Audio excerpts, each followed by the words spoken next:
तर सध्या महाराष्ट्रात अजूनही काही ठिकाणी पाऊस सुरू आहे, त्या संदर्भातल्या टॉप 9 बातम्या पाहूया।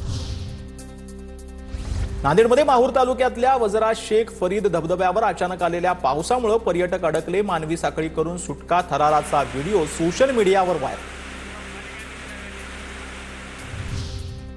सतत कोसळणाऱ्या पावसामुळे रत्नागिरीमध्ये भात शेतीचं मोठं नुकसान। जिल्ह्यामध्ये जवळपास 4000हून अधिक शेतकऱ्यांचं 772 हेक्टरवरील भात पिकाचं नुकसान, 65 लाखांहून अधिकचं नुकसान। कृषी विभागाकडून पंचनामे सुरू। जालन्याच्या बदनापूरमध्ये धाबाडी चिखलीमध्ये अवकाळी पावसाची हजेरी, कापूस पिकांसह शेतातील मक्याचं मोठं नुकसान। यवतमाळमध्ये सततच्या पावसामुळे कपाशी पिकाचं नुकसान, कपाशीला बोंड न आल्यानं संतप्त शेतकऱ्यानं संपूर्ण पिकावर ट्रॅक्टर फिरवला। सरकारनं सरसकट कर्जमाफी करून हेक्टरी 50,000 रुपये मदत देण्याची मागणी केली। चंद्रपूरमध्ये सततच्या पावसामुळे सोयाबीन पिकाचं नुकसान, शेतकरी पुन्हा एकदा आर्थिक संकटात।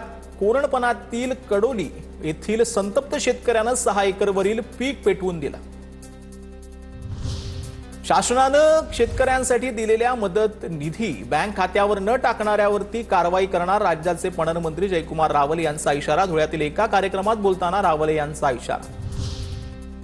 अरबी समुद्रामध्ये कमी दाबाचा पट्टा कायम, पुढील काही दिवस पाऊस पडण्याचे हवामान विभागाचे संकेत। कोकण, मध्य महाराष्ट्र, गुजरात, गोव्यामध्ये पावसाचा अलर्ट।